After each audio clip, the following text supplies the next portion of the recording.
Hello friends, ಎಲ್ರಿಗೂ ನಮಸ್ಕಾರ.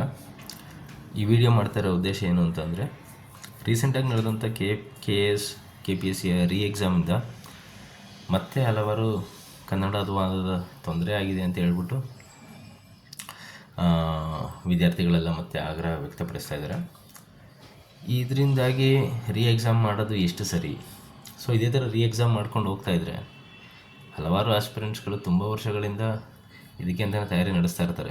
So ರೀ ಎಕ್ಸಾಮ್ ಮಾಡ್ತಾಯಿದ್ರೆ 3 ತಿಂಗಳು 6 ತಿಂಗಳು ಈ ಥರ ಪೋಸ್ಟ್ಪೋನ್ ಆಗ್ತಾಯಿದ್ರೆ it will be a very difficult situation and it will be also a wrong precedent for the future exams also.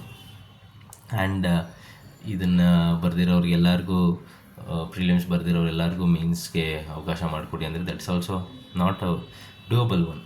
So that will be a very again a bad precedent. Next ಹೇಳ್ತಾರೆ ಮೇನ್ಸಲ್ಲಿ ಏನಾದ್ರು ತಪ್ಪಾದರೆ ಎಲ್ರಿಗೂ interview ಕೊಟ್ಬಿಡಿ ಅಂತ. So that's and all is not that practical. But ಈಗ ಹೌದು problem ಆಗಿದೆ, ಹಂಗಂತೇಳಿ ಈ ಪ್ರಾಬ್ಲಮ್ನ ನಾವು ಇಗ್ನೋರ್ ಮಾಡೋಕ್ಕಾಗಲ್ಲ. ಸೊ ಬರೀ ಪ್ರಾಬ್ಲಮ್ಗೆ ರೀ ಎಕ್ಸಾಮೇ ಸೊಲ್ಯೂಷನ್ ಆಗಿಬಿಟ್ರೆ that is not the point. So ನನ್ನ ಪ್ರಕಾರ ನನಗನ್ಸಿರೋದು ಒಂದು ಐಡಿಯಾ ಇದೆ. ಸೊ ಅದನ್ನು ಈ ಸತಿ ಅಳವಡಿಸ್ಕೊಂಡು ನೆಕ್ಸ್ಟ್ ಟೈಮಿಂದ ಇದು ಯಾವುದೇ ಥರ ತೊಂದರೆ ಲೋಪದೋಷಗಳು ಆಗದೇ ಇರೋ ಥರ ನೋಡ್ಕೋಬೇಕು ಅನ್ನೋದು ನಮ್ಮ ಕಡೆಯಿಂದನೂ KPSCಗೆ ಪ್ರೆಷರ್ ಇದೆ. ಬಟ್ ನಾ ಹೇಳ್ತಾ ಇರೋದು ಈ ಸತಿನೂ ಮತ್ತೆ ರೀ ಎಕ್ಸಾಮ್ ಅಂತ ಮಾಡಿದ್ರೆ that would be a very big mistake. ಯಾಕೆ ಅಂತ ಅಂದರೆ ಎಷ್ಟು ವಿದ್ಯಾರ್ಥಿಗಳು ಇದೇ ಥರ ಎಕ್ಸಾಮ್ಗಳಿಗೆ ಪ್ರಿಪೇರ್ ಆಗ್ತಾನೆ ಇದ್ದರೆ ಏನು ಅಂತ ಆಗುತ್ತೆ. ಅದೇ ಏಕೆಂದರೆ ಆಸ್ಪಿರೆಂಟ್ಸ್ಗಳು ನಿಮಗೆ ತೊಂದರೆಗಳೇನು ಅಂತ ಗೊತ್ತು. ಸೊ ನಾನು ಇದಕ್ಕೇನು ಹೇಳ್ತಾ ಇರೋದು ಅನ್ನೋದಾದರೆ, ಹೌದು ಕನ್ನಡ ವಿದ್ಯಾರ್ಥಿಗಳಿಗೆ ಕನ್ನಡ ಅನುವಾದದಲ್ಲಿ ತಪ್ಪಾಗಿದೆ ಅಲ್ವಾ. ಸೊ ನಾನು ಹೇಳ್ತಾ ಇರೋದು it's not the exact numbers, but ನಾನು just to explain this I am telling you. And this is a basic math everybody knows. For example, ನಮಗೆ ಪ್ರಿಲಿಮ್ಸಲ್ಲಿ 2 ಪೇಪರ್ಗಳಿದೆ. So general studies 1, 2. ಸೊ ಇದರಲ್ಲಿ ಏನಂದರೆ 100 ಕ್ವಶನ್ನು 2 ಮಾರ್ಕ್ಸ್, ಇದರಲ್ಲೂ 100 ಕ್ವಶನ್ 2 ಮಾರ್ಕ್ಸ್. ಸೊ ಟೋಟಲ್ ನಮಗೆ 400 ಅಂಕಗಳಿಗೆ ಬಂದಿದೆ ಅಲ್ವಾ.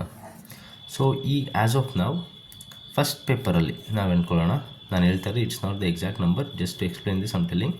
ಫಾರ್ ಎಕ್ಸಾಂಪಲ್ 10 ಕ್ವಶನ್ ತಪ್ಪಾಗಿದೆ, ಇದರಲ್ಲಿ 10 ಕ್ವಶನ್ ತಪ್ಪಾಗಿದೆ. ಹಂಗಂತ ಅಂದು ನೀವು ಗ್ರೇಸ್ ಕೊಟ್ಟರೆ, ಫಾರ್ ಎಕ್ಸಾಂಪಲ್ ಇದು ಗ್ರೇಸ್ ಏನಾದ್ರು ಕೊಟ್ಬಿಟ್ರೆ, ಯಾರೋ ಒಬ್ಬ ವಿದ್ಯಾರ್ಥಿ ಈ 10 ಕ್ವಶನಲ್ಲಿ 5 ಕ್ವಶನ್ ಕರೆಕ್ಟ್ ಮಾಡಿರ್ತಾನೆ, 5 ಕ್ವಶನ್ ತಪ್ಪು ಮಾಡಿರ್ತಾನೆ. ಯಾರೋ ಒಬ್ಬ ವಿದ್ಯಾರ್ಥಿ 10 ಕ್ವಶನ್ನು ತಪ್ಪು ಮಾಡಿರ್ತಾನೆ, ಫಾರ್ ಎಕ್ಸಾಂಪಲ್ ಪರ್ಸನ್ XY. ಇವಾಗ ಈ 10 ಕ್ವಶನ್ನು ತಪ್ಪು ಮಾಡಿರೋನಿಗೆ ಗ್ರೇಸ್ ಸಿಕ್ಬಿಟ್ರೆ ಅವ್ನಿಗೆ ಆರಾಮ್ಸೆ 20 ಮಾರ್ಕ್ಸ್ ಸಿಗುತ್ತೆ. ಬಟ್ ಇವನು ಕರೆಕ್ಟ್ ಮಾಡಿರೋದಕ್ಕೆ ಏನಾಯ್ತು ಅದು. So giving A grace is A very bad thing. ಏಕೆಂದರೆ ನಂಬರ್ ಆಫ್ ಕ್ವಶನ್ಸ್ ತಪ್ಪಾಗ್ತಾಯಿದೆ. 1, 2 ಆದರೆ it is fine. So number of questions ತಪ್ಪಾಗುತ್ತೆ ಅನ್ನೋದಾದಾಗ ಗ್ರೇಸ್ ಕೊಟ್ಟರೆ ಯಾರು ಸರಿ ಮಾಡಿರ್ತಾನೆ ನೋಡಿ ಅವನು ಹೊಡ್ತಾ ಬಿಡುತ್ತೆ. ಯಾರು ತಪ್ಪು ಮಾಡಿರ್ತಾನೆ ಆನ್ ದ ಲಕ್ ಈ will be having upper hand. So ಇದನ್ನು ನಾಟ್ ಎ ಪಾಯಿಂಟ್. ನಾನು ಹೇಳ್ತಾ ಇರೋದೇನು, 10 ಕ್ವಶನ್ ತಪ್ಪಾಗಿದೆ, ಇಲ್ಲೊಂದು 10 ಕ್ವಶನ್ ತಪ್ಪಾಗಿದೆ ಅಲ್ವಾ. ಸೊ ಟೋಟಲ್ ಎಷ್ಟು ಕ್ವಶನ್ಸ್ ಆಯಿತು? 200 ಕ್ವಶನ್ಸ್ಗೆ 180 ಕ್ವಶನ್ಸ್ ಬರುತ್ತೆ, ಅಂದರೆ 360 ಮಾರ್ಕ್ಸ್. ಸೊ ಈ 20 ಕ್ವಶನ್ಸ್ನ ಕಂಪ್ಲೀಟಾಗಿ ಸ್ಕ್ವಾಶ್ ಮಾಡಿಬಿಡಿ. ಯಾವ 20 ಕ್ವಶನ್ಸ್ ಅನುವಾದದಲ್ಲಿ ತಪ್ಪಾಗಿದೆ ಅಂತ ಹೇಳ್ತೀನಲ್ಲ, ಕಂಪ್ಲೀಟ್ ಸ್ಕ್ವಾಶ್ ಮಾಡಿಬಿಡಿ. ಕ್ಯಾಲ್ಕುಲೇಟ್ ಮಾಡೋದೇ ನೀವು 360ಕ್ಕೆ ಮಾಡಿ. 360ಕ್ಕೆ ಮಾಡಿ, ಸಿಂಪಲ್ ಮ್ಯಾಥಮೆಟಿಕ್ಸ್. 360ಕ್ಕೆ ಯಾವುದೋ ಒಂದು ಕ್ಯಾಂಡಿಡೇಟ್ 150 ಅಂಕ ತೆಗಿತಾನೆ ಅಂದ್ಕೊಳ್ಳಿ. ಸೊ 400 ಮಾರ್ಕ್ಸ್ಗೆ ಪ್ರಾಜೆಕ್ಟ್ ಮಾಡಿ. ಅವಾಗ ಯಾವುದೇ ಥರ ತೊಂದರೆ ಆಗೋಲ್ಲ. ಯಾಕೆಂದರೆ ಅವನು ಯಾರು ಕರೆಕ್ಟ್ ಮಾಡಿರ್ತಾನೆ, ಯಾವ್ದು ತಪ್ಪು ಮಾಡಿರ್ತಾನೆ ಅದ್ರ ಮೇಲ್ಗಡೆ ಅವನಿಗೆ ಮಾರ್ಕ್ಸ್ ಸಿಗುತ್ತೆ.